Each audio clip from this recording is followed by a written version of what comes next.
ሰላም ጤና ይስጥልን የተከበራችሁ የበኩር ዩቲዩብ ተከታታዮች፣ ዛሬ በጣም የምንወደው ዘማሪ ዲያቆን እውነቱ ከትምህርት ቤቱ እየወጣን አብረን እየርን ነው። እናንተ ደግሞ እስከመጨረሻ ድረስ ዩቲዩባችን እንድትከታተሉ በዚሁ አጋጣሚ ጥሪ እናስተላልፋለን። እውነትዬ እንዴት ነህ? እግዚአብሔር ሰላም ነህ? ጠዋት ቤተክርስቲያን አውደ ምሕረት ላይ እግዚአብሔር ስታመሰግን ስታገለግል ነበር።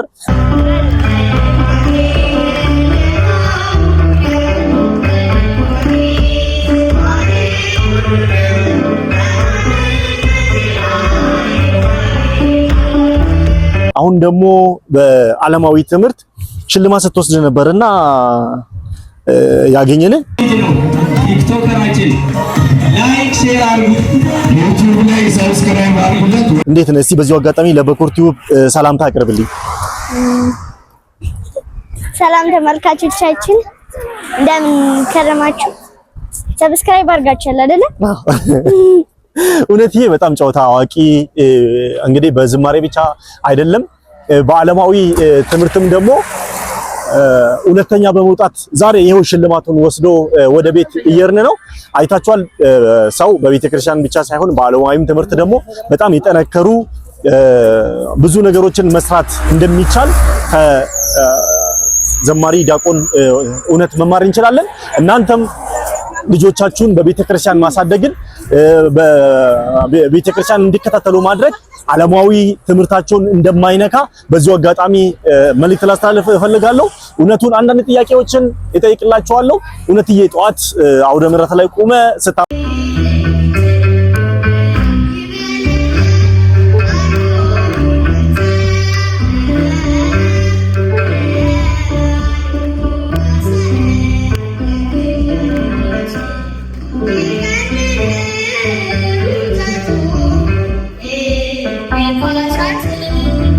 አመሰግን ነበር። በብዙ ሊቃውንትና ካህናቶች የተከበና ያ እንደዚህ መድረክ ላይ ቆመ ስታመሰግን አትፈራም?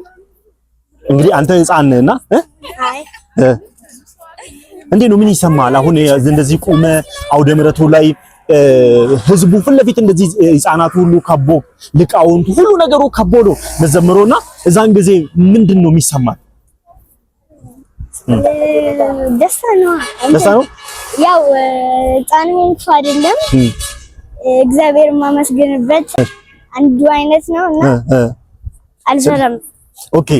በዚህ አጋጣሚ እንግዲህ እንዲህ እንድታገለግል እንዲህ በአውደ ምሕረቱም በብዙ ነገር ስኬታማ እንድትሆን ያደረገ ምንድን ነው? ለምሳሌ አሁን በዓለማዊም እንግዲህ እንደዚህ ሽልማት እንድትወስድ ሆናል። በቤተክርስቲያኑም ደግሞ እንደዚህ መዝሙራዎችን አሁን ስናይ ከሌሎቹ ዘማሪያን ይልቅ አንተ መዝሙሮቹን በራስህ አጥንተህ ይዘህ ነው መድረክ ላይ ቆመህ የምትዘምረውና ምንድን ነው የሚያግዝህ? ማን ነው የሚያግዝህ? አባቴ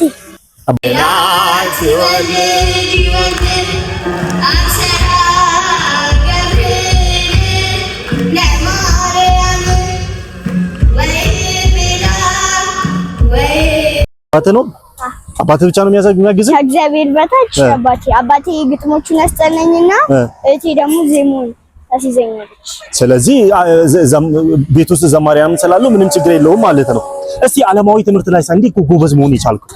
ለምሳሌ አሁን ብዙውን ጊዜ እንደዚህ ይባላል፣ ቤተክርስቲያን የሚመላለሱ ልጆች ዓለማዊ ትምህርታቸውን ይረሳሉ፣ ዓለማዊ ትምህርት በላይ ደካማ ይሆናሉ ተብሎ ብዙውን ጊዜ ይወራል። ያን ደግሞ አንተ ሽራል በፊት ለፊት ሁለተኛ ወጥተህ አሳይተሃልና ዓለማዊ ትምህርት ላይ እንዴት ጎበዝ ሆንክ?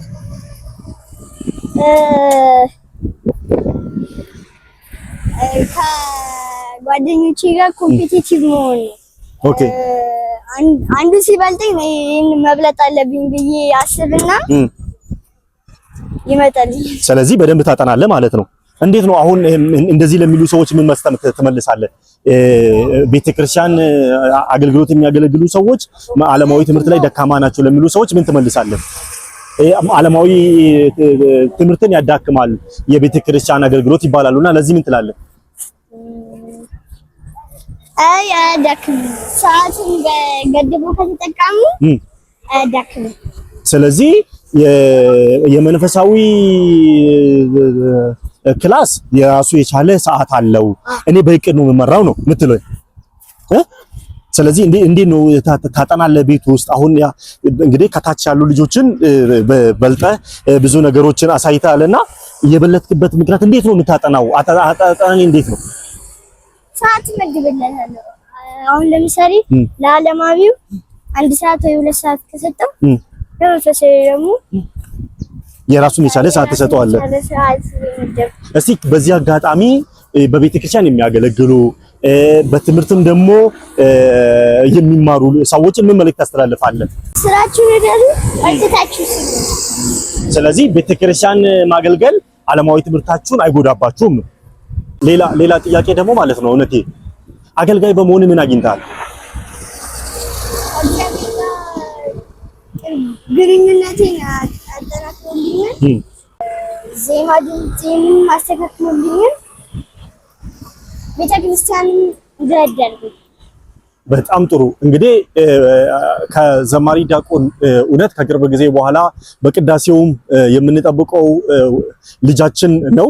ሁላችሁም በዓለም ዙሪያ ያላችሁት ልጆቻችሁን ወደ ቤተክርስቲያን ስትልኩ ዓለማዊ ትምህርቶቻቸው ይጎዳል፣ ዓለማዊ ትምህርቶቻቸው በብዙ ነገር ወደ ላይ ይቀራሉ ተብሎ ብዙ ጊዜ ሲወራ እንሰማዋለንና ያን ታሪክ እውነት እንዳልሆነ ራሱ እውነቱን በትክክል ገልጦ አሳይቶላልና ሁላችሁም ከእውነት ብዙ ነገር መማር ትችላላችሁ። ልጆቻችሁን እንዴት ማሳደግ እንዳለባችሁ፣ እንዴት መቅረጽ እንዳለባችሁ በብዙ የሚያስተምር መልእክት ነው።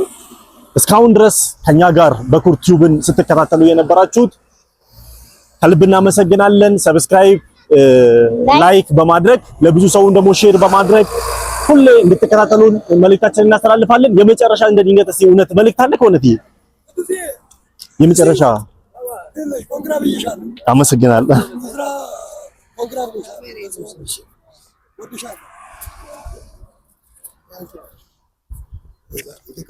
ችግር የለም። መልካም እድል።